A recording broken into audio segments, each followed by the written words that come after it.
Hello, everyone. Welcome to a new episode of the Dissenter. I'm your host, as always, Ricardo Lopes, and today I'm joined by Dr. Kathryn Nave. She is a Leverhulme Trust Early Career Research Fellow at the University of Edinburgh, and today we're talking about her book, A Drive to Survive, the Free Energy Principle and the Meaning of Life. So, Dr. Nave, welcome to the show. It's a pleasure to have you on.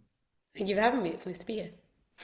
So, we're going to talk a lot about the free energy principle, but just before we get into that specific framework, in the book you go through other sort of related approaches slash frameworks. So, could you start by telling us a little bit about enactivism? What is enactivism? Sure. So enactivism, I think the way it's sort of typically demarcated is as an approach that kind of stems out of a book, The Embodied Mind, that was written in 1991 by Francisco Varela, Thompson, Evan Thompson, and Anna Roche. And the main kind of theme that comes out of that book is the idea that when we're trying to understand cognition, we shouldn't be presuming that the sort of purpose of cognition is something like the veridical reconstruction of a mind-independent world, which is how cognition is quite sort of, I guess, it's often called almost like the sort of traditional cognitivist view. And it's the kind of view, it goes along with traditional views in philosophy around like truth and knowledge in terms of correspondence. And so the idea of the embodied mind is that cognition is more about a kind of process of coping with the world. So it's about a process of skillful sensory motor coordination. And that's a view that also it's quite continuous with a lot of work in what's known as phenomenology, particularly the philosopher Merleau-Ponty. That I think one very distinct feature of that as well is the idea of cognition as a sort of biological phenomenon.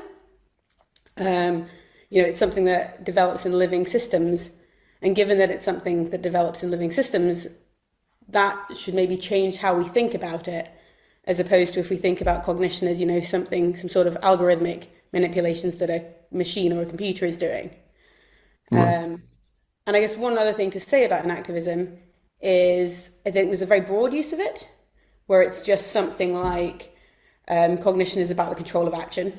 It's not first and foremost about representation. It's often seen as a view that's defined by its anti-representationalism. So it's defined by the idea that cognition is not involving of representations. I personally don't think that's a good way to sort of demarcate it. I think it's defined in terms of not beginning with that representational standpoint, but that doesn't necessarily mean that, in the control of action, we wouldn't come to develop some sort of representational structures. So there's that Right. very broad notion of enactivism. Cognition begins as the control of action. And then there are more sort of specific notions of it that focus more on, for example, things like biological processes, the concept of autopoiesis, which we'll probably get to.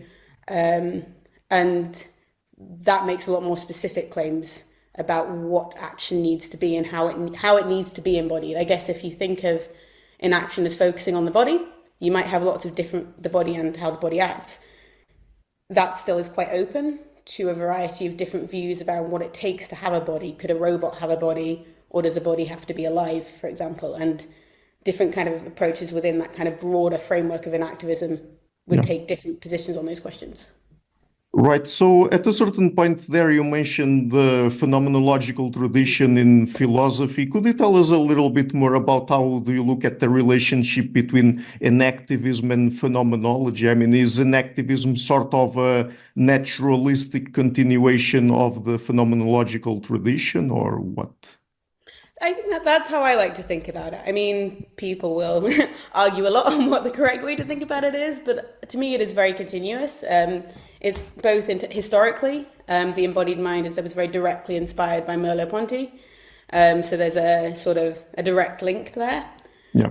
But also there is a very deep similarity in kind of the underlying metaphysics, I think, which is important, in that a lot of these debates around what cognition is are sometimes approached as kind of more empirical questions, like we have to look into the brain, see what's going on, and then we can figure out cognition. And I think what's sometimes missed is that a lot of enactive work is inspired by a sort of deeper question, which is not just what's the best framework for describing the brain, but what is the best way to think about these kind of foundational philosophical concepts like truth and knowledge.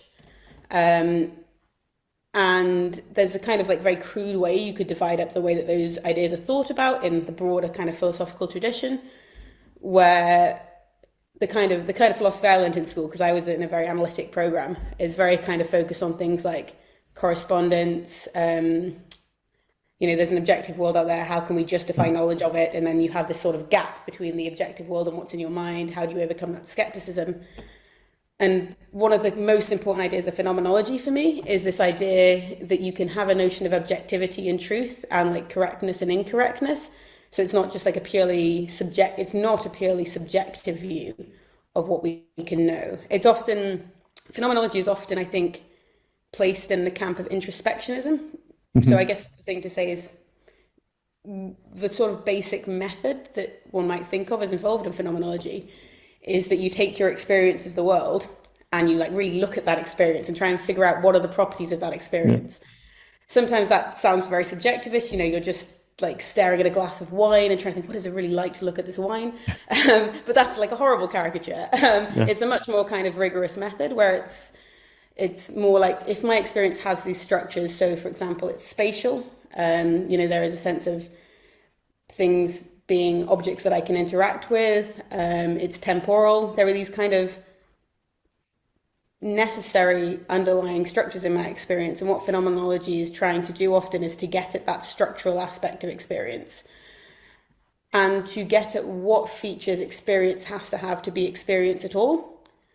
And that tends to be sort of grounded in, rather than features of the objective world, features of what we as a kind of as experiences,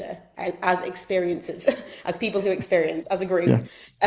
What are the sort of, it's more like a sort of intersubjective notion of objectivity, that to be part of this group of people who experience the world, we have to have certain structures in our experience. And that gives experience that kind of objectivity that's very different from an objectivity that's grounded in what's independent from us. So it's not like purely individual, but it's not about an independent world. It's more about a group of people and what kind of features must their experience have to be an experience of a world at all. And just how that ties into enactivism is, I think, it gives you a notion of trying to think about what is the goal and what is the purpose of cognition. What are we trying to do? That isn't about matching an external world, but more about coordinating our actions with respect to each other. And that, I do think, is kind of like quite a fundamental sort of metaphysical feature of a lot of enactive work, that is quite different from sort of the traditional sort of objective realist metaphysics you might get in a lot of other areas of sort of scientific and naturalistic approaches to the mind. I don't know if that was maybe too like wide-ranging in the explanation. We also have some other concepts in this sort of theoretical introduction we're doing here to the topic, and also some other frameworks, some of which you've already mentioned there that we're going to talk about as well. But I would like to ask you now, what are intentions and what does it mean for living systems to have goals? Sure, yeah. So I think there's two ways the notion of intentionality might be used in philosophy in a non sort of phenomenological way, which would be in a sort of analytic philosophy of mind. Intentionality isn't about goals, or it's often explicitly stated that it's not about goals. It's the property of the mind being directed towards correspondence with some sort of external object. So it's the property that a representation has. It has intentional content, and that content is the state of affairs that the representation is sort of somehow supposed to match up with. So that's how it often gets used in philosophy of mind. So it's less about, I want to pick up this glass of water and my intention is to do so, but more I have a state in my head that bears an intentional or representational relationship to that glass of water, which is often a bit confusing, I think. And then obviously there's the notion of intention that is more the kind of common notion that you and I would use when you talk about, did you have the kind of intention that's important, for example, in a court, when you're like, did they have intention to commit that act? Did they have like a conscious sort of desire to do so? Did they consider it beforehand? And it's very rationalistic and linguistic. So we tend to be thinking about, did somebody sort of sit there and deliberate and make a decision before they acted? And that's the question of whether or not it's intentional. But I think there's this sort of third notion of intention, which is what I'm interested in, which is less kind of rationalistic and less deliberative than the notion that's involved when we think about human intentional action and deliberation. And that's more the set, but is still about action. And that's the way in which, when we think of living systems in general, we can think of their actions as directed towards the achievement of something that they might fail to bring about. So, a bacteria can swim up a sugar gradient. And in a sense, the behavior of that bacterium is sort of, it's directed towards achieving a particular state, towards achieving a particular sort of nutrient flow. Yeah. That's quite different from how a machine works, because in the case of a machine, once we've described every single sort of feature of that machine and the laws that govern it, we've said all that there is to say. There's no more to say about, but should it have done that? Was it supposed to do that? Has it failed or succeeded in doing that? And I think that's an interesting sort of middle ground, an interesting distinction between a living system and a machine that's not quite the sort of full-fledged human notion of intention. And it's making sense of that basic sense of success and failure, striving, aiming notion of intention that I think is quite important for then as like a sort of basis before we can get to the human notion of intention.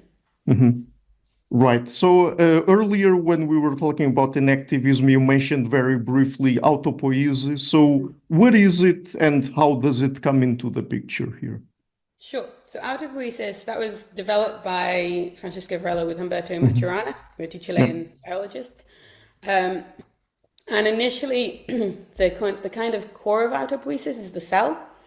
And what autopoiesis is supposed to describe is, it means self-production, how the cell produces itself. And that kind of involves it typically begins with like a very, very crude model of the cell as just like a membrane surrounding a network of reactions. And the idea is that network of reactions, that metabolic network, depends on the membrane to work, because if there's no membrane surrounding that network of reactants, they'll just disperse and they won't have the necessary concentrations for the necessary reactions to take place. But the membrane in turn depends upon the internal network of reactants, because that membrane is itself sort of precarious and needing to be constantly rebuilt by the synthetic activity of the internal sort of chemical reactant network. So there's this mutual dependence between the membrane surrounding the reactions and the reaction network itself that gives you some sort of notion of self-production. So the idea of autopoiesis was initially very focused on the cell and on those kind of molecular processes specifically. And then I think one of the big kind of questions in how people think about that more recently is there's a tendency to try and generalize. There's a desire, right, to generalize beyond the cell. The cell is a nice sort of canonical example. I like to think of what the Turing machine, the idea of a Turing machine is to classical cognitive science. The cell is to enactive cognitive science. It's the kind of minimal unit of cognition, the kind of basic structure of cognition is supposed to be exemplified in it. But then, if we want to think about multicellular creatures as cognizing, do we talk about them as being autopoietic in some way as well? Given that, my self is not purely at the level of a single cell and single set of molecular reactions, there's these sensory motor coordination loops as well. The kind of question is, how do we take that notion of what is essentially cellular metabolism and generalize it to these like higher level processes? So related to that, I think it's related to that, but what about autonomy? What is autonomy and does autopoiesis relate to it in any way? Yeah, so I think autonomy is interesting in that the kind of the philosophical roots of autonomy are often like Kant's kind of your key guy for the idea of autonomy. And it's like a self-given law. It's a law that you give to yourself. And this key idea there is freedom is not about not being restricted. It's not about not being constrained at all. It's not that kind of purely voluntarist conception of freedom where you could do anything. That's a meaningless notion of freedom, for Kant anyway. But it's also, if you're purely determined by the external laws of the universe to follow some particular trajectory without any kind of influence on that, then that can't really be freedom either. And the idea of autonomy is supposed to capture this notion that as a system, you can constrain your own behaviors in ways that make those behaviors meaningful because they are expressions of constraints you yourself have chosen. So they're not, purely random, but they are still sort of self-determined. It's the giving a law to yourself. That's the kind of sort of traditional philosophical notion of it. And then the way it relates to autopoiesis is, as I said, one of the issues with autopoiesis is how do we generalize that beyond the single cell? And one popular way of thinking about it is rather than trying to modify that very molecular notion of self-production, you say, okay, autopoiesis is the molecular notion of self-production, but that is a minimal form of autonomy, where autonomy is the more general property. And then the question is, how do you make sense of that more general property? And one of them might be something like, because the cell has that kind of internal mutual dependence of its parts, that determines what that cell can and can't do and continue to exist. Because the cell, the internal network, the internal metabolic network can't exist without the membrane, that means that that cell needs to, for example, take in certain nutrients in order to refuel those reactants, to rebuild its membrane. It needs to not, go into certain chemicals or go into certain temperatures. It's sort of precarious mutual dependence of processes that make up a cell, constrain what that cell can and can't do. And the idea that is some sort of minimal notion of autonomy, insofar as there's nothing about the laws of the universe that state a cell has to exist. That's not a general feature of fundamental physics that cells must emerge. But once they emerge and once you have these kind of structures, they create their own further constraints on what they can and can't do that are intrinsic to that sort of system. And there's lots of different, more specific ways that people have formulated that notion of biological autonomy, because there's lots of problems with each of them. But I think the general idea is to capture that notion of the system has a kind of precarious structure that determines that system then has particular needs that it has to fulfill, but it only has those needs because of the system that it is, not because of any sort of general features of the universe. So it's determining its own needs. And that sort of, I think, maybe see how that relates to the sort of more Kantian notion of autonomy as a self-given law. Yeah. So in the book, you also talk about the concept of adaptivity. What does it refer to? Yeah, so when I said the idea that autopoiesis is supposed to be this sort of minimal kernel of a cognitive system, the big problem with that is something like that kind of metabolic self-production doesn't really come by degrees. You can't be better or worse at it. You can't be flexible in it. It's just you have to maintain the right balance of energy flows, and either you succeed or you fail. So it's a very either or sort of normativity. You're either living or you're dead. And that's not very useful for thinking about action coordination, where we're trying to progressively improve our conditions. We're trying to, control. There's more of a regulatory aspect where things can be better or worse, and we're trying to adjust them to make them better or worse. We're not just living or dying. We are coping with our environment and changing the way in which we're living changing the way in which we're living to to sort of improve our conditions of viability. Yeah. And so adaptivity, which was introduced by, obviously adaptivity is a more general notion, but in the enactive sort of literature specifically, that was introduced in a paper by Ezekiel de Paulo in 2005. And I think the whole point of that paper is people had said for a while that autopoiesis is not sufficient for something that we would think of as a cognitive system. You can create quite trivial, minimally autopoietic systems that don't have any kind of interactions where they modify their environments.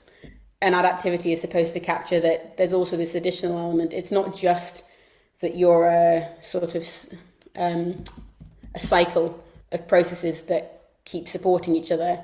You're also a cycle of external processes that involve adjusting your environment to support that internal network. Yeah. So just one more thing before we get into the free energy principle. You also talk about predictive processing. So what is predictive processing about, and what can we derive from it for the sort of framework you present in your book? Sure, yeah. So I think there's a few different kind of, I think what predictive processing is like the framework that it's sort of currently known as does is sort of synthesize a variety of different ideas that people have had about what the brain needs to do to cope with the world. One of them is compression. So that's the idea that, firstly, there are bottlenecks in the nervous system and we need to only transmit the sort of relevant information. And there's the idea of predictive coding, so that whenever you are trying to send a message, you don't need to send all of the information. So, if you're trying to send a picture, you don't need to send the color value of every single pixel. You just say, this pixel is black, and then just keep that going until there's an error. And that error signal tells you to change the color of the pixel. So it's a way of compressing the amount of information you're sending. You just send when there's a change, not every single value of every pixel individually. You don't send the same message over and over again. So that's an interesting and useful idea that might be relevant to neural functioning. Predictive processing is also, I think, most significantly linked to the idea of perception as inference. So the idea that the information that we get about the world is very, very limited in some senses. In some people will argue about that as well. But if you think about, the light that comes in through your retina, that massively underdetermines the kind of objects that you can be around you. And I think the most obvious example of that is when you look around you, you see three-dimensional objects. You see them, if you can't see all the legs of a table in front of you, you can only see sort of the top and one leg. But you sort of perceive that table as having, legs and other parts that are hidden to you. You don't see it as a sort of facade, like a flat 2D facade. You see it as an object that has hidden elements that if you moved around, you could see them. So there's that kind of reconstructive element in our perceptual experience. And the idea is kind of, so again, it all comes back to Kant. But there's the kind of the Kantian, that cognition is, it at least involves an element of us as perceivers sort of synthesizing this indeterminate input and creating a sort of the spatiality of our experience of the world involves a contribution from our minds, essentially. And then the Hermann von Helmholtz, and I never know what to describe him as because he was kind of a polymath, but let's just say he was a polymath. He did all things. He sort of attempted to kind of operationalize that Kantian idea that humans bring a contribution to cognition. They don't just passively receive the world. And he formulated that in terms of an inferential process, not actually, I think, a Bayesian inferential process, more a sort of associationist inferential process. Yeah. But still the idea there was that we are following certain laws of kind of probabilistic inference to infer from indeterminate sensory evidence what the world is actually like, and that what we actually experience is not the indeterminate, the sort of photons hitting our retina, but a kind of cognitive reconstruction of what is the best explanation based on all of our previous knowledge that would explain that sensory data. So you sort of learn to see, is the idea. Seeing is not something you just happens to you. It's something that you learn how to do over time by interacting with the world and seeing how your sensory information changes through that interaction. And yet the idea is that can be formalized in terms of Bayesian inference. That's kind of what the free energy principle in active inference tries to do. And predictive processing gives you kind of one story about a sort of architecture for Bayesian inference under certain constraints. So if you think of that inferential process, it's a really, really complicated mathematical sort of calculation that you would have to do to actually infer all of the different possible hidden causes of your sensory stimulation. It would be impossible. So we try and approximate that. And one way we could approximate that is through this kind of attempt to just continually predict and update. And I guess just one final thing to say is a key aspect of that in predictive processing is the idea that that's a hierarchical process. So it's not just I make a prediction at the level of sense data, at the level of not sense data, at the level of sensory input. I'm not just predicting what's going on at my retina. In fact, I'm never consciously doing that. But that we're attempting to make predictions over multiple different timescales and different sort of spatial grain. So I might be predicting I'm more likely to predicting that there's, a table leg beneath the table, and that's a very indeterminate and vague prediction, and it's a much sort of higher level, coarse-grained prediction that I don't update unless a really massive change happens at the lower levels. So you sort of reconstruct the causal structure. You attempt to reconstruct the causal structure of the world at lots of different levels of sort of spatio-temporal grain, and that's how we get these sort of large size objects in our perceptual experience. Right. So let's get then into the free energy principle. I mean, of course, there would be tons of things to talk about here, but could you give us perhaps a summary of it, or at least of the particular aspects that are the most relevant for the kinds of topics you explore in the book? Sure, yeah.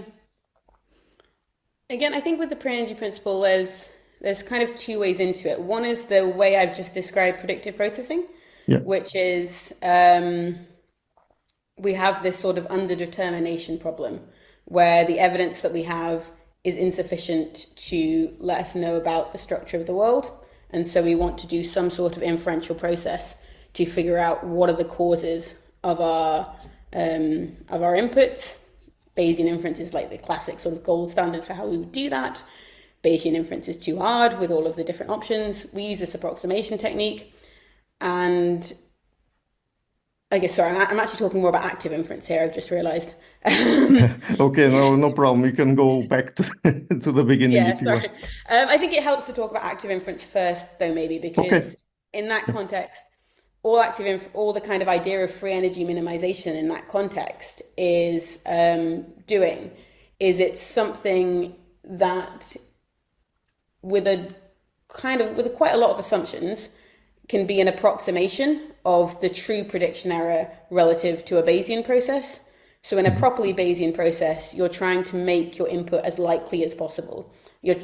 But not just your current input. You're trying to find the sort of probabilistic model that would make your history of sensory experiences as likely as possible. So, if you see a white object, you don't just go, everything is white, because that's the best way to minimize my prediction error, because you've had lots of experiences of non-white objects. So you try and minimize average surprisal, and say you've seen 50% white objects, 50% black ones. The best way to minimize your surprisal is to go 50% black, 50% white. But as I said, that's really hard. And free energy is under certain assumptions, which there are quite a lot of assumptions, it's a good proxy for surprisal. So instead of minimizing the surprisal of your evidence stream, you minimize this free energy, which is just that unlikeliness relative to a much simpler probability distribution. So basically, you constrain the probabilistic models that you work with, and you don't deal with every single possible probability distribution.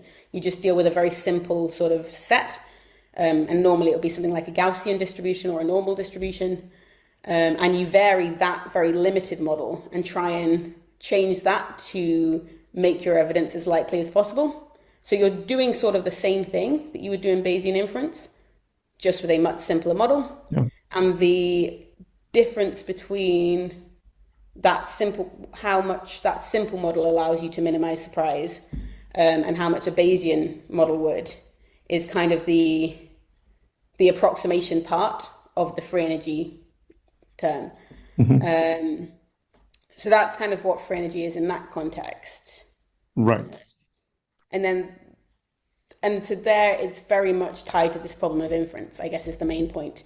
It's very much tied to this view that we are trying to reconstruct the actual structure of the world. Now, as I said, that's not how enactivists tend to think about the problem of cognition. They tend to think about it as a process of controlling action, keep biological regulation. And I think the free energy principle as a principle has become much more associated with that way of thinking about cognition. So it's less about the kind of predictivist, reconstructivist view.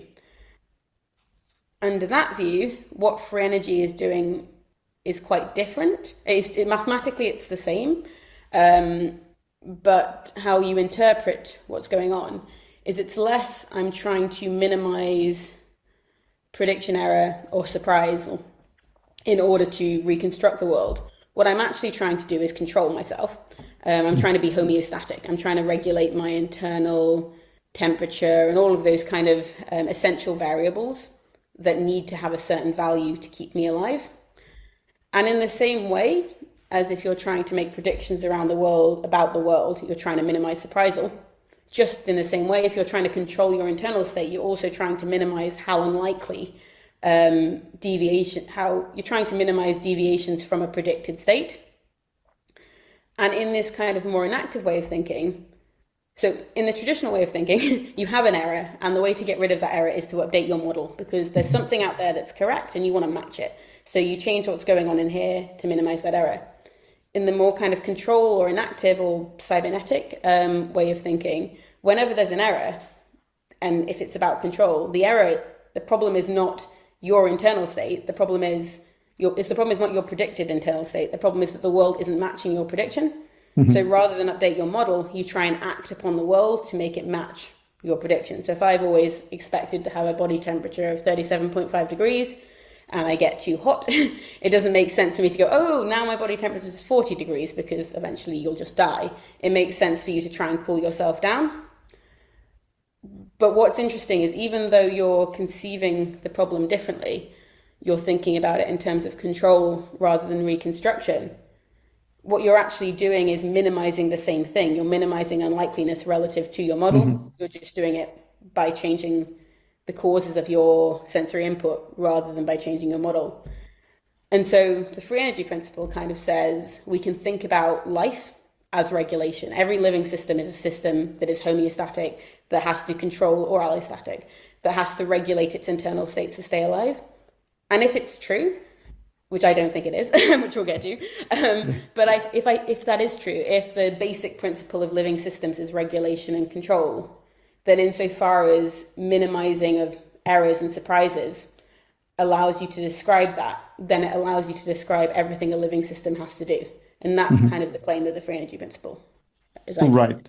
But there are a few concepts here that I think it's better for us to go through, for people to understand a little bit better what the free energy principle is about and how it works. So what is a generative model then? Sure, yeah. So the most, I guess, normal way of thinking about a generative model is that it's a joint probability distribution. So if your problem is that kind of inferential reconstructive problem, then what you have are your sensory inputs, and then you have your hidden causes that you want to know about.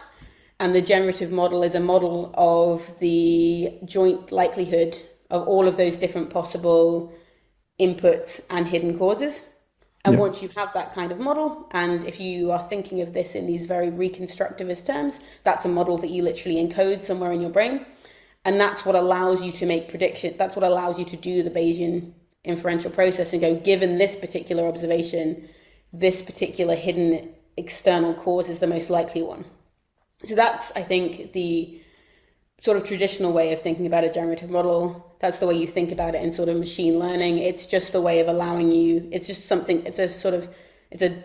structure that you need to infer, to do full Bayesian inference and infer things about the world. The way it's used in the kind of more inactive version of the free energy principle and active inference is it's sometimes argued that rather than this generative model being something that the individual cognizer is encoding and using to infer things about the world, instead it's just a description of what the statistical structure of the sort of the organism and its environment is. And it's what the organism is trying to approximate through its interactions with the world. It's trying to preserve a stable set of statistical behaviors, such as, a stable mean temperature and a stable sort of relationship between itself and the environment that could then be described by that statistical model. So we don't necessarily have to say that the organism is encoding it and performing inference with it. It's more a way of describing the process of regulatory control that organism is engaged in. Because if you are controlling your interactions with the environment, then there will be various states that will be stable with some variation. And as long as you have those kind of stable states, then they could be described by this kind of probabilistic model. Right. And what is a Markov blanket? And I mean, what aspects of it are important for people to understand in the context of your book? Sure. So Markov blankets originally came from work on like causal inference. Um, and there the main idea is if you're trying to make inferences about yeah, one of the main ideas there is if you're trying to make inferences about the causal structure of the environment from purely statistical information. Obviously, purely correlational information is never enough to determine one set of causes. But sometimes if you look at statistical relationships and statistical, what are called conditional independencies, that allows you to figure out some constraints on what the possible set of causes could be. And like the classic example for that would be, if you look at a barometer that measures I don't know, what is a barometer? Air pressure on the wall. And every time you look at your barometer, there's lightning. Then you can go, the state of my barometer is correlated with the probability of lightning. And my barometer always shows air pressure increasing before lightning happens. So you might think, my barometer is causing the lightning. And that obviously is wrong. But if you have a third, it's hard to say, but if you have a sort of additional variable like air pressure, and once you know that the air pressure is a certain value, then the state of your barometer doesn't provide any more information about the likelihood of lightning. So that sort of third variable makes the lightning conditionally independent of the state of your barometer. And that allows you to say the only reason my barometer is connected to lightning is because it's also connected to this third variable of air pressure. And that renders the barometer and the lightning conditionally independent. So the idea there is just that it's a measure, or it might be a way of formulating a sort of a coherent guess at what the causal structure of your environment is. And it might allow you to say that two features of your environment are conditionally independent based on this third thing. But it is purely statistical, so it doesn't actually determine that. It's just a way of formulating a model of what these causal independencies might be. Then the way that's used in the free energy literature is, so I only talked about a single third variable, but if you look at a whole network of statistical relations, then you get a number of different potential variables that render one variable independent of all of the others. And all of those make up the Markov blanket. So they're all of the things that once you know those things, nothing else in your environment contains any more information about the state of the thing that you're interested in. The way that's then used in the free energy principle is because that sounds like a sort of boundary. It sounds like it's something that renders one particular aspect of your environment independent of everything else. The idea there is that might correspond to something like, for example, the cell membrane in Autopoiesis. It might correspond to the parts of the world that bound the system that you're interested in. And insofar as you can only describe that kind of statistical boundary if the system that you're interested in has stable, the system needs to have statistical properties, and not every system does. Not every system has like a stable mean behavior, because if you think of sort of, the process of decay, there's no average state of a decaying system. So you can't describe a stable mean and, standard sort of deviations from that mean. So you need a system needs to have a sort of stability in order to be described in statistical terms. And like the most simple example is something like a homeostatic system, a system that's varying around a particular state. Because those stable statistics are necessary for you to describe the Markov blanket of a system, it sounds like you can sort of say, because the system is homeostatic, so it has stable statistics, therefore it has a Markov blanket, and because its own behavior is creating the statistics that allow me to describe a Markov blanket, it sounds like you can say the system itself is producing that Markov blanket. So it's almost like the system is creating its boundary in the same way that a cell creates its cell membrane. I have a lot of problems with that way of talking. I don't think that's a good way of capturing the notion of something creating its own boundary, but that's kind of the idea of it and the role that it has played in the free energy principle.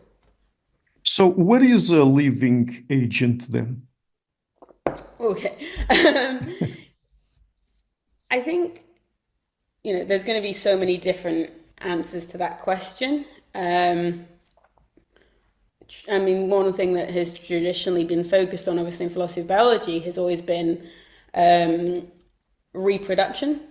Like living systems are ones that can produce offspring, that they have this ability to vet. They're subject to Darwinian evolution, and that's the key feature of living systems, which isn't a very good definition, right? Because it's good in general. In general, living systems do reproduce and have offspring, but some living systems don't really have a distinction between, the parent and the offspring. They just mutate it. They just sort of develop in ways like clonal organisms, for instance, where they just continue to grow over time, and there's no clear way of cutting parent and offspring. Also, a lot of individual people just don't reproduce, and that doesn't mean they're not living systems. So it's not a great way of. I think the way of thinking about living systems that I find most compelling is the idea that living systems have a very particular relation to energy and to their environment that non-living ones don't. And so living systems are systems that depend on the input of energy and matter to rebuild themselves to continue existing. And that is not a property of most ordinary objects. Like a table doesn't need anything to stick around. It's got a kind of intrinsic stability. Living systems are systems that don't have that are always dependent on energy gradient, on an energy flow to rebuild. So they're dissipative systems is the way it's described normally. That's not sufficient to be a living system, because a tornado is the same. A tornado needs that kind of temperature gradient, pressure gradient in order to continue to exist. Same with a candle flame. So it's not that property of being a dissipative system is sufficient for a living system, but it's a very important necessary element that distinguishes organisms from other systems. And then things you might add to that are the ability to regulate that relationship. So that kind of adaptivity that we talked about before. So you have that need for a kind of energy flow and matter flow to continue rebuilding yourself. But what makes living systems distinct is that they can act on their environment to change the way that they relate to it in order to improve their sort of position in the environment, to secure that ongoing flow of energy that they need to rebuild themselves. And if you think of something like a candle flame doesn't do that. A candle flame burns through its energy source and then goes out. It doesn't move around and find new energy sources. That's not, I would say, a sufficiently robust definition of a living agent, but I think those are the kind of key elements that go into it. Right. So we're close to talking directly about the core issue of your book, or the core theme of your book, the drive to survive. But just before that, let's perhaps also deal with some other specific phenomena here. What is purposiveness? Yeah, when you asked me about intentionality before, when I talked about that sort of third notion of it that I'm most interested in, that's not a representational relationship, but also isn't a human being linguistically deliberating on their goals. It's this sort of third thing, the secret third thing, which is the striving, or the sort of moving towards something that you can fail to achieve. Yeah. I would think of that as pretty much synonymous with purposiveness, or at least intrinsic purposiveness. So to be intrinsically purposive is to be the kind of system that there's a sort of fact of the matter about whether you've succeeded or failed. You can also have intrinsic purposes. So most artifacts, like a laptop, has a purpose, but that purpose is not really a feature of the laptop in itself. If there was no one else around, that laptop doesn't have any purpose at all. The only reason it has a purpose is somebody designed it to do something, and I use it to do that thing. And in other situations, there's these things where people make furniture out of computer components. So you see benches made out of old MacBooks. And in that case, the purpose of that object has changed because the way the people are using it has changed. So it doesn't have features internal to that system in itself that say it has to have this or that purpose. Whereas living systems, they don't have, I think what's special about them is it's not sort of up to you or me as an observer what they have to do and what counts as success or failure for them. I can't just decide that what I want a bacterium to do is to metabolize lactose. You know, it either will be able to do that or it won't, and it will either support its continued existence or not. A certain, nutrient, whether or not that is consistent with that thing staying alive, is dependent on the internal properties of that system. Now, obviously, you can genetically engineer these things to make them do different things, but it's not just up to how you choose to use them. There are kind of constraints inherent in those systems in terms of what they will and will not be able to survive, that is quite different from mechanical systems. Mm-hmm. And what about goal-directedness? What does that mean? Yeah, I think I use that in a similar way to the way in which I think about purposiveness and intentionality. And one of the things that I'm thinking about more at the moment is this kind of tendency towards a state that you can succeed or fail at. I think that is very distinctive about living systems, but it's not anything like the kind of I think that there's so I guess here's the thing. So when I think about goal directedness, I want to try and find this sort of middle path between two different ways that people have thought about it.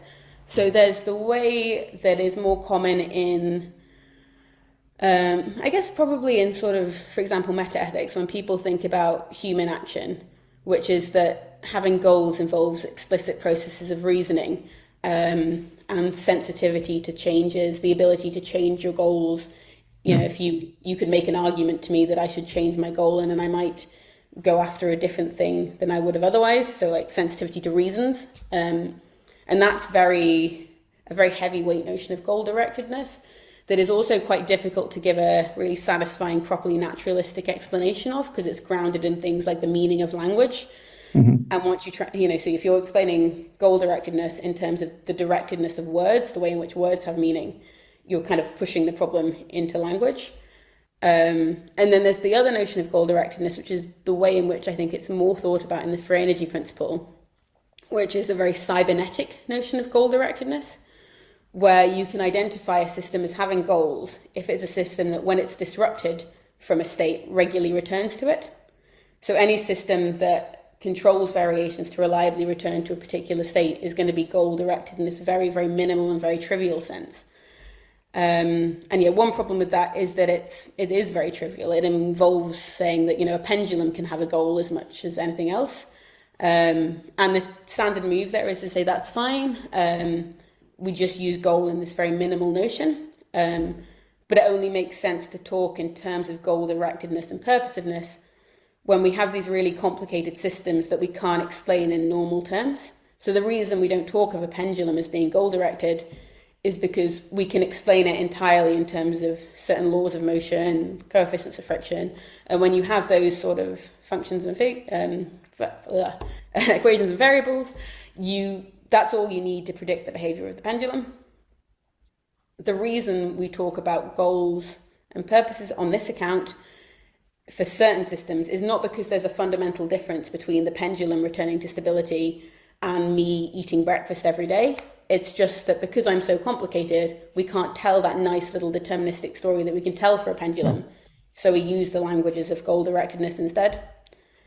And then the way I've talked about intentionality and purposiveness is supposed to be something that's in between those two positions. So it's not the full-fledged, deliberative, linguistic, rational reflection on intentions that we associate with like fully fledged human cognition, but it's not this very minimal return to stability that is a property of every physical system either. So those are, I guess, the kind of three main positions, I think. Mm-hmm. And from the perspective of the free energy principle, what does biological survival mean then? Or in what terms would you put it? So I would say that for the free energy principle, survival is tied to some form of stability over time. And the examples I've given are very basic ones. They're just homeostatic regulation. They're just keeping a set of variables in the same state over time. And that is a very simple example. There's no reason that the stability that's required for survival has to be as sort of low level as just the stability of a single variable. So you could have something like the stability of a trajectory, so a stable rate of growth.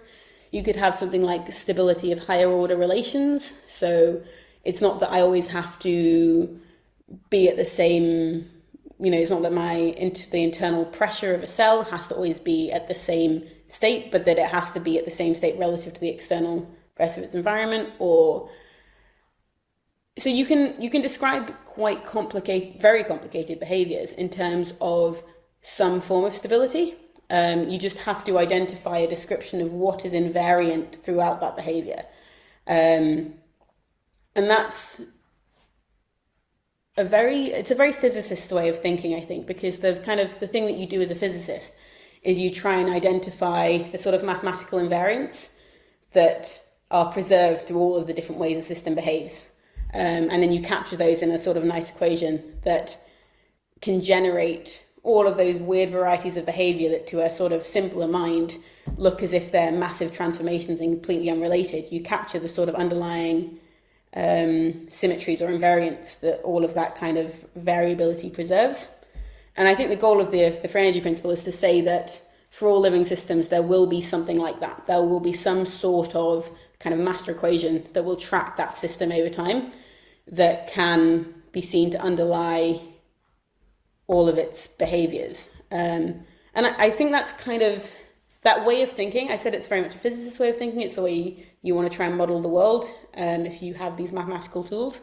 The way I like to think about that is that's very much tied to what you might think of as a substance ontology, which is the idea that any system that exists has some sort of essential invariant features that allow you to identify over time. But that's one possible ontology. You might have a process ontology instead. Yeah. And you might say, what allows something to exist over time isn't determined by any invariant features. But I think what gives the free energy principles claim a lot of plausibility there is this idea of biological regulation that might make you think that a sort of substance ontology is good for living systems because they are systems that, contingently it is true, do tend to stay in the same states with regards to some particular variables. So that gives plausibility to the idea that stability might be a sort of principle of survival, I think. And do you think that the free energy principle properly accounts for the differences between living and non-living systems? So yeah, I definitely don't. But I think there's two reasons for that. I think perhaps the most obvious. So I think the way the free energy principle. So there's loads of different people who've written about it who have very different views, and a lot of people's opinions have changed over time. So, but I think one kind of standard line is it used to be claimed that this kind of regulation and preservation of stability was a definitive of a key break between living and non-living systems, that it was what distinguished life, was this homeostatic regulation. I think the very interesting thing about the free energy principle is actually it sort of works as like a sort of reductio, where kind of revealing the absurdity of a position, because when you define stability in the way that the free energy principle does, in purely formal and statistical terms, if you make homeostasis a purely statistical property of, having a high frequency of being in a particular state that's stable and doesn't change over time, then that is true of basically every physical object in the world that we pick out. Every object, even like a sort of table, will absorb heat and dissipate heat. So it gets hotter and then it dissipates that heat. And you can see that as a regulatory process. You can see it as it being disrupted and then returning to its stable state.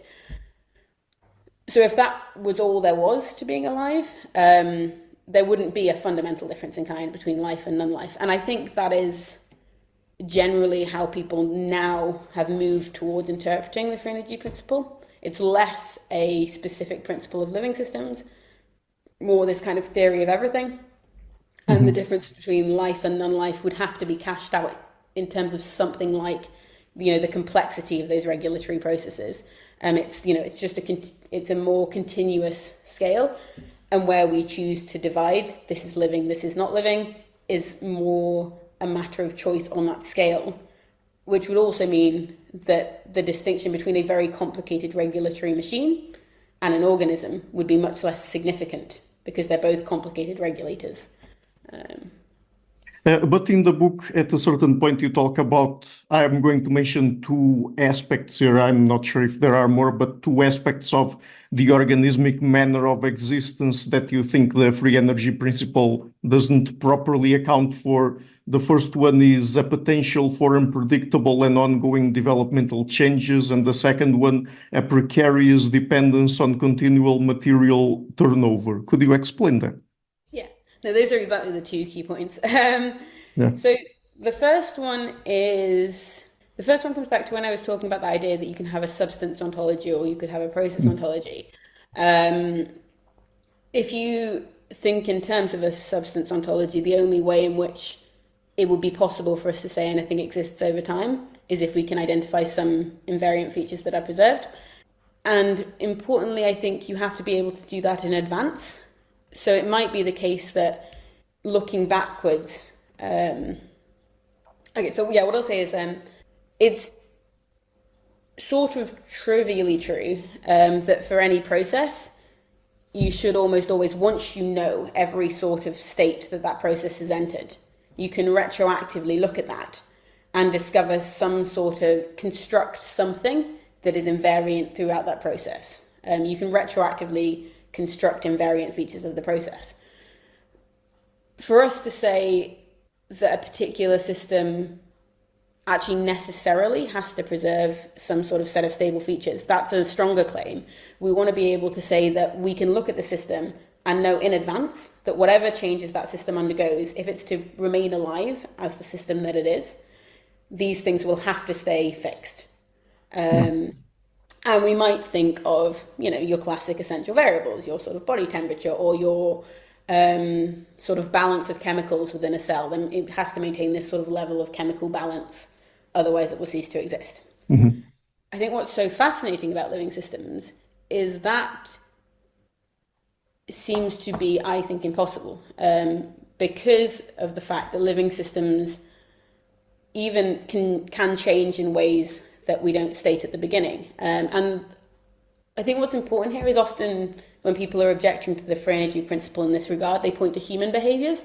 They point to the fact that we don't just stay in the town we grew up in and go to the same places we went to when we were 14 years old, right? We explore the world and we transform our personalities in ways that are completely different from how they used to be. But it's not what you might then say to that is if you're a defender of the free energy principle, is that's because we're made up of lots of little stable units, and those little stable units are all competing with each other, producing these kind of phase transitions in behavior. Mm-hmm. It's a sort of emergent phenomena in these complex multicellular neural creatures like ourselves. Yeah. So I think the important example is the fact that you have that kind of unprestatable transition in stable states in even single-celled organisms. The example I always really like is when you think of individual bacteria, they have the ability to, that's a very simple single-celled system that if it was going to correspond to the free energy principle, we should be able to determine in advance how that system has to behave in order to stay alive. We should be able to pick out some essential functions and variables. And one thing you might think is if it's a glucose metabolizing bacterium, it needs to maintain a stable level of glucose intake. Mm-hmm. But what a lot of bacteria can do is they can pick up little units of DNA from each other. So there's two ways that can happen. You might have two little bacteria collide and they transmit DNA between them. Or you can also have retroviral insertions of DNA. So there's tiny little viruses that zoop DNA into other living organisms. And what's really cool is a lot of our DNA is potentially from retroviral insertions as well. So it's quite a pervasive process. And what that can mean is you can have a particular bacterium that has only ever metabolized a particular nutrient, a particular chemical, and has up till this point, it's been necessarily true of that in order to continue existing, it has to maintain that level of chemical intake. It collides with this little chunk of DNA, and now it has the ability to metabolize it can produce a whole new set of enzymes, which now allow it to metabolize a whole new nutrient. So now it can like metabolize lactose. And that transforms what that bacterium can do. It can now sort of live in the mammalian gut when it might not have been able to survive there before. So it completely transforms that bacterium's space of possibilities. But the sort of factor that made that possible was this little plasmid, this little chunk of DNA from a different bacterium that wasn't a part of our original bacterium when we were first observing it. So no amount of studying that particular organism could have told us that it would acquire this new ability, because it wasn't latent. There was no sense in which it was latent in the possibility space of that organism. And I think that's, to me, quite a really nice, I think it's quite a powerful example of the limits of trying to mathematically model an organism in terms of sort of set of mathematical invariants that we can say in advance it has to preserve to exist.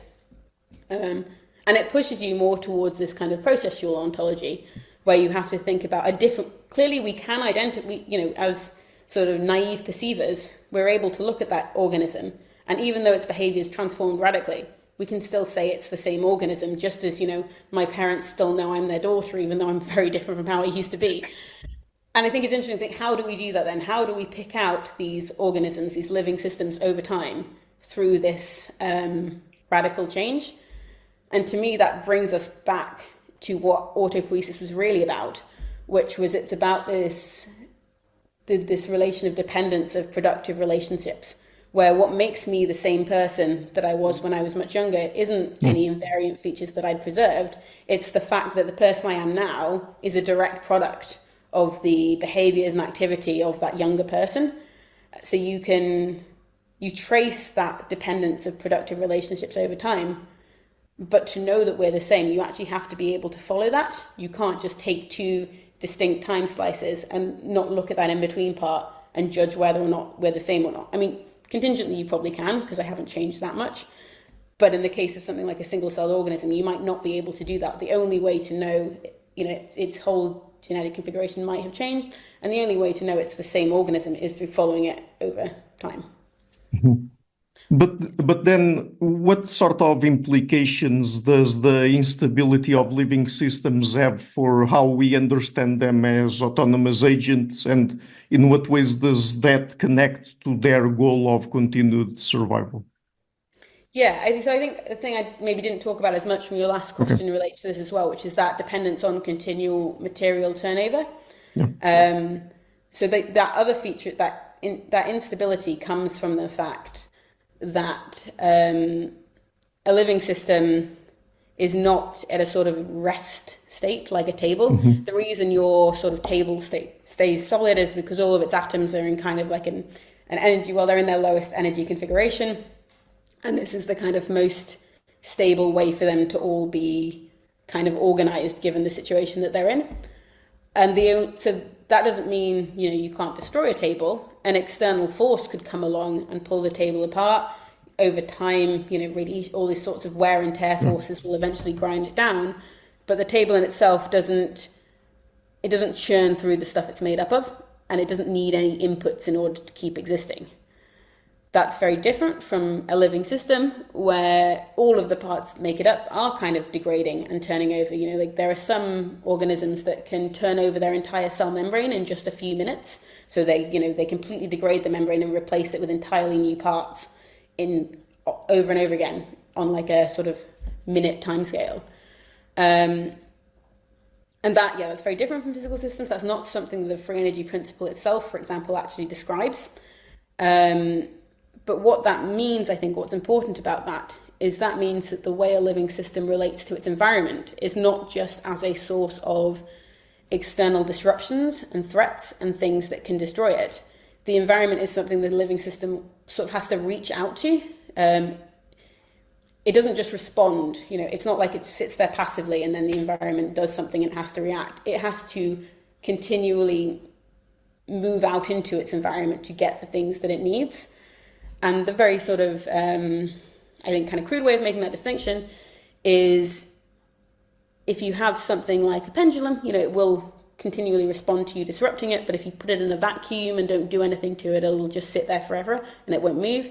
If you put a living system in any case where it's deprived of environmental disruption, it doesn't just sit there. It will, sort of run around trying to seek things out. It will spontaneously move because it will be seeking out the stuff that it needs.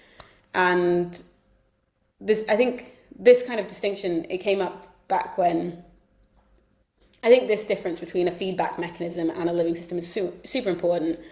And there's a philosopher, Hans Jonas, who kind of raised this exact point when he was talking about a very similar set of approaches to the free energy principle. So in the sort of 40s and 50s and 60s, there was a movement called the cybernetics movement, or movement like a group of researchers, which was doing something very similar to what the free energy principle is doing now, trying to define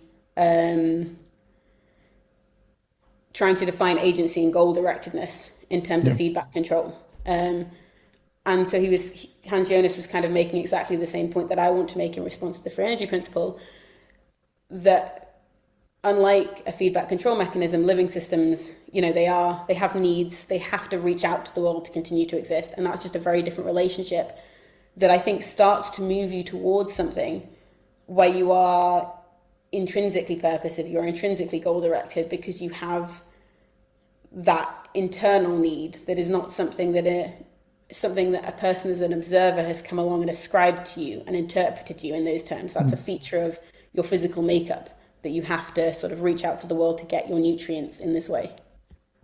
And so how do we proceed from here then, if the free energy principle, in your view, does not fully account for the differences between living and non-living systems? What kind of framework of approach would do that? Yeah, so one thing that I do think, in terms of how we proceed from here, like one thing that I definitely am not aiming to say, and obviously like I spend a lot of time criticizing the free energy principle, so it comes across as though I'm saying useless, get rid of it, which is not what I'm saying at all. I think particularly the sort of active inference modeling type stuff is really useful, and I think it's useful to say that living systems contingently, one of the ways in which they happen to be able to survive involves regulation. That is a part of life. It's not a necessary principle. It's not something that every living system won't. There's no guarantee that because something has been stable in the past, it will be stable in the future. But in tendency, that's kind of like our best guess. So we do tend to regulate ourselves, and free energy minimization and active inference as a framework is quite a useful way of describing that regulatory process. So the question more is like all of the sort of stuff I've been saying about these general distinctions about life and non-life, if the free energy principle doesn't describe that sort of, that's the thing that's kind of beneath the free energy principle, I think. Once you have that story, you can put the free energy principle kind of on top of it. But what is the best way to tell that story? And I think one issue in enactivism is the way that enactivism has often attempted to formulate that question has been overly kind of formal or abstract. So when I spoke about this, we have the concept of autopoiesis and we have the concept of autonomy. And autopoiesis is very specific, it's very molecular, it's cellular self-production. Autonomy is much more general and is sometimes described as something like a mutually independent network of processes. And the problem with that is you can create a mutually independent network of processes quite trivially in lots of non-living systems. So one example is you might have a robot that charges from solar energy. And in that kind of robot, its behavior of seeking out the sun allows it to gain the energy that it needs to continue moving around and seek out more sunlight. So the sort of the sunlight seeking behavior of that robot is dependent upon the solar generating process of that robot, which is dependent on the solar seeking movements of that robot in turn. So it looks there that you have some sort of minimal notion of mutually dependent processes. So I think that characterization of autonomy is too general and invites things like the free energy principle to say, look, we formulated that, we formalized that. So what's needed is something that is still more general than autopoiesis, but more specific than just dependent network of processes. Um, and I think that gets like that's not something that I necessarily think that it's easy to give like a single line definition of what that distinction is. But the way of generalizing autopoiesis that I like um, is in saying what's significant about that metabolic network and its relation to the cell membrane is that we have two things going on there. We have constraints and we have processes. We have catalysts. And that notion of a catalyst as being something that enables something to happen without changing itself in that process, I think is really pivotal and is missing in a purely process dependence view. So the catalyst is, the key thing about it is it remains invariant over the process that it enables. But biological catalysts are also on a different timescale, things that can decay. So on the timescale of the reaction that they enable, they're just these invariant features. But on another timescale, they're decaying they're precarious systems themselves that need to be rebuilt by those processes. Your catalysts, your enzymes in your cells, they run out, they need to be rebuilt by the very processes that they enable by constraining those processes. And once you have that sort of two-level relationship where it's not just processes producing other processes, but things that things that act as invariant constraints on processes on one time scale, but on a different time scale are themselves kind of processual entities that need to be rebuilt, then you start to get a sort of more hierarchical almost relationship where you have different time scales at which things can either be enabling something to happen or depending upon that to regenerate themselves. And that's something that you don't necessarily get that kind of hierarchical structure of constraints and processes in your more ordinary dissipative systems. Your things like tornadoes and candle flames and so on. And that's still, I think it's fair to say, not enough. I think being a living system takes more than that. It takes the ability to regulate that process as well. But putting something like that kind of constraint closure account, like that story of or autocatalysis, where you have something like a separation of timescales I think that separation of timescales then enables a new kind of opportunity for regulation of how all of this network of constraints and processes work together, that is going to give you something that looks more like a robust and less trivial notion of what is distinctive about living systems. The nice thing about it is that something like a constraint doesn't have to be a single enzyme or a single molecule. You can also think of constraints at much higher levels as well, like your body is the structure of your overall multicellular body is a constraint. So I think the notion of constraint has that really important kind of generality to it that allows us to extend autopoiesis beyond the single cell. But constraint closure and the very, very precise sort of energetic couplings that are involved is still very specific in that, an average non-biological physical structure isn't going to have those kind of energetic couplings. So you've already mentioned constraint closure. Is there anything else you would like to add that I might have missed with my questions, or I no? don't think so. I think that was when you sent over the questions. I was like, I feel like that's pretty much everything I could want to talk about. I guess the only other thing that I would say when I was talking about liking this generality aspect of constraint is it's interesting to think that that is helpful in scaling up to multicellular systems. But a nice thing about it as well is when we think about how societies operate and how societies might be thought of as like superorganisms. The idea of a constraint also applies nicely to the scale of a society as well as to the scale of an organism. And it might if it allows you to talk about purposiveness and normativity in the case of an organism, it might also allow you to analyze that concept and the notion of what are the intentions and purposes of the society? Is it achieving those intentions and purposes? Allow you to sort of compare societies and say how they're social structures and say how they are or are not supporting the viability of those societies, which is really interesting.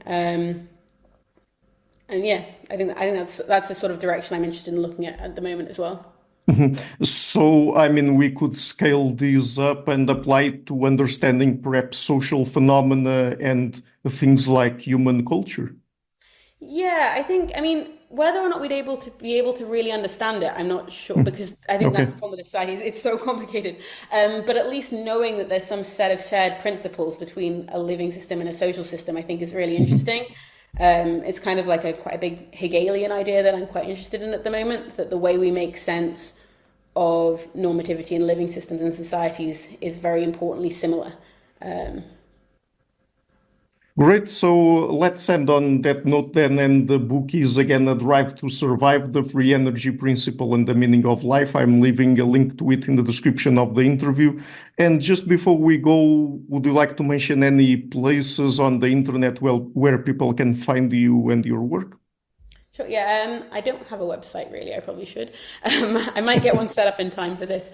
I'm on Twitter. That's probably the best place to find, and I'll post links to anything that I write that's interesting there.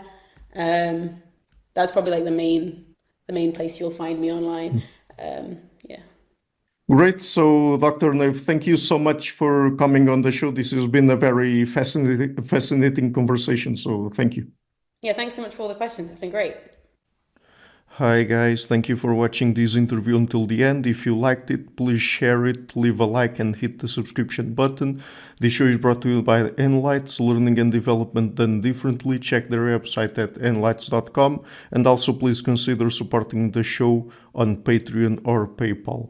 I would also like to give a huge thank you to my main patrons and PayPal supporters: Per Ergo Larsen, Jerry Mullerens, Frederick Sundo, Bernardo Seixas, Olaf Alex, Adam Kessel, Matthew Whittingboard, Arno Wolf, Tim Hollis, Eric Alenia, John Connors, Philip Forrest Connolly, Dan Demetri, Robert Windiger, Rui Inácio, Zup, Mark Neves, Colin Holbrook, Phil Kavanagh, Mikkel Stormir, Samuel André, Francis Forte, Tiago Nunes, Fergal Cossen, Hal Herzog, Nuno Machado, Jonathan Labyrinth, João Linhares, Stantantia, Samuel Correia, Eric Hines, Mark Smith, João Eira, Tom Hummel, Sardus France, David Sloan Wilson, Yacila Dez Araújo, Romain Roach, Diego Londonho Correia, Yannick Punter, Dana Rusmani, Charlotte Bliss, Nicole Barbaro, Adam Hunt, Pavlo Stasevski, Nelek Bach, Guy Madison, Gary G. Alman, Sam Afzal, Adrian Yeager, Paul Tolentino, João Barbosa, Julian Price, Edward Hall, Edin Bronner, Douglas Fry, Franca Bortolotti, Gabriel Ponce Cortez, Ursula Litsky, Scott, Zachary Fish, Tim Duffy, Sonny Smith, John Wiseman, Daniel Friedman, William Buckner, Paul George Arnaud, Luke Loaki, Georgios Theophanos, Chris Williamson, Peter Wolozin, David Williams, Diogo Costa, Anton Erickson, Charles Murray, Alex Shaw, Maury Martinez, Coralie Chevalier, Bangalore Atheists, Larry D. Lee Jr., Old Erringbone, Sterry, Michael Bailey, Dan Sperber, Robert Grassi, Igor N., Jeff McMahon, Jake Zool, Barnabas Radix, Mark Campbell, Thomas Dovner, Luke Nissen, Chris Story, Kimberly Johnson, Benjamin Galbert, Jessica Nowicki, Linda Brandon, Nicholas Carlson, Ismail Benzliman, George Coriatis, Valentin Steinman, Per Crowley, Kate Van Goller, Alexander Hubbard, Liam Dunaway, BR, Masood Ali Mohammadi, Perpendicular, Jonas Hertner, Ursula Goodenough, Gregory Hastings, David Pinsoff, Sean Nelson, Mike Lavigne, and Dios Necht. A special thanks to my producers: Isar Webb, Jim Frank, Lucas Stafiniak, Tom Vanagdam, Bernard Ugni, Curtis Dixon, Benedict Mueller, Thomas Trumbull, Catherine and Patrick Tobin, Giancarlo Montenegro, Alni Ortiz, and Nick Golden, and to my executive producers Matthew Lavender, Sergio Quadriano, Bogdan Kanivets, and Rosie. Thank you for all.